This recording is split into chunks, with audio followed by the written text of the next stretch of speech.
Hare Krishna, Dandavat Pranam. Today I want to share about Anant Chaturdashi. Anant Chaturdashi is a festival observed and celebrated by Jains and Hindus. Chaturdashi is the 14th day of the lunar fortnight. In the normal course, Anant Chaturdashi falls 10 days after Ganesh Chaturthi. Jain religious observance. This is an important day in the Jain calendar of festivities. Digambara Jains observe Paryushana in the last 10 days of the Bhadra month. Ananta Chaturdashi is also known as Anant Chaturdashi in the last day of Paryushana. Shamavani, the day the Jains ask for forgiveness for mistakes they have made intentionally or otherwise, is observed one day after Ananta Chaturdashi. This is the day when Lord Vaspujya, 12th Tirthankara of the present cosmic cycle, attained Nirvana. Hindu religious observance. In parts of Bihar and eastern UP, the festival is closely linked to Kshir Sagar, the ocean of milk, and Lord Vishnu's Ananta Rupa. 14 tilaks, small vertical strips of vermilion, are made on a wooden plank. 14 puri, fried wheat bread, and 14 puva, deep fried sweet wheat bread, are placed on the vermilion strips. A bowl containing panchamrit made of milk, curd, jaggery, honey, and ghee, symbolizing Kshir Sagar, is placed on this wooden plank. A thread with 14 knots, symbolizing Lord Anant, is wrapped on a cucumber and is swirled 5 times in this ocean of milk. Later, this Anant thread is tied on the right arm above the elbow by men. Women tie this on their left arm. This Anant thread is removed after 14 days. The story behind the festival, Ananta Chaturdashi. Shushila and Kaundinya. There was a Brahman named Sumant with his wife Diksha. He had a daughter named Shushila. After the death of Diksha, Sumant married Karkash, who gave a lot of trouble to Shushila.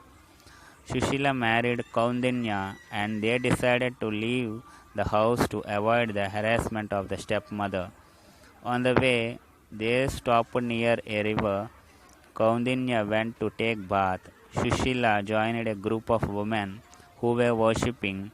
They told Shushila that they were worshipping Anant. What kind of worship is this? Shushila asked. Anant's vow. They told her that it was Anant's vow. They explained its importance and ritual. Some fried garga made of flour and anarasi, special food, are prepared. Half of them have to be given to the Brahmins. A cobra made of darba, sacred grass, is put in a bamboo basket. Then the snake shesh is worshipped with scented flowers, oil lamp, and incense sticks. Food is offered to the snake. A silk string is kept before the god and tied to the wrist. This string is called Anant. It has 14 knots and is colored with kumkum. Women tie the Anant on their left hand and men on their right. The purpose of this vow is to obtain divinity and wealth. It is kept for 14 years. After listening to this explanation, Shushila decided to take the Anant vow. From that day, she and Kaundinya began to prosper and became very rich. One day, Kaundinya noticed the Anant string on Shushila's left hand. When he heard the story of the Ananta vow, he was displeased and maintained that they had become rich, not because of any power of Anant, but because of the wisdom he had acquired by his own efforts. A heated argument followed. At the end, Kaundinya took the Ananta string from Shushila's hand and threw it into the fire.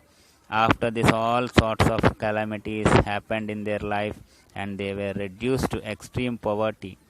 Kaundinya understood that it was punishment for having dishonored Anant and decided that he would undergo rigorous penance until God appeared to him. In search of Anant, Kaundinya went into the forest. There he saw a tree full of mangoes, but no one was eating them. The entire tree was attacked by worms. He asked the tree if he had seen Anant, but got a negative reply. The Kaundinya saw a cow with her calf, then a bull standing on a field of grass without eating it. Then he saw two big lakes joined to each other, with their waters mixing with one another. Further, he saw a donkey and an elephant. To everyone, Kaundinya asked about Anant, but no one had heard this name. He became desperate and prepared a rope to hang himself. Then suddenly an old, venerable Brahman appeared before him. He removed the rope from Kaundinya's neck and led him into a cave.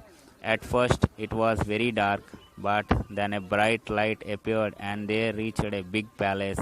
A great assembly of men and women had gathered. The old Brahmin went straight towards the throne. Kaundinya could no longer see the Brahmin, but only Vishnu instead. Kaundinya realized that Vishnu himself had come to save him and that Vishnu was Anant, the Eternal One. He confessed his sin in failing to recognize the Eternal in the string on. He confessed his sin in failing to recognize the Eternal in the string on Sushila's hand. Anant promised Kaundinya that if he made the 14-year vow, he would be free from all his sins and would obtain wealth, children, and happiness. Anant disclosed the meaning of what Kaundinya had seen during the search. Anant explained that the mango tree was a Brahman who in a previous life had acquired plenty of knowledge but had not communicated it to anyone. The cow was the earth, which at the beginning had eaten all the seeds of plant. The bull was religion itself. Now he was standing on a field of green grass. The two lakes were sisters who loved each other very much, but all their alms were spent on each other only. The donkey was cruelty and anger. Finally, the elephant was Kaundinya's pride. Hare Krishna. Thank you for watching.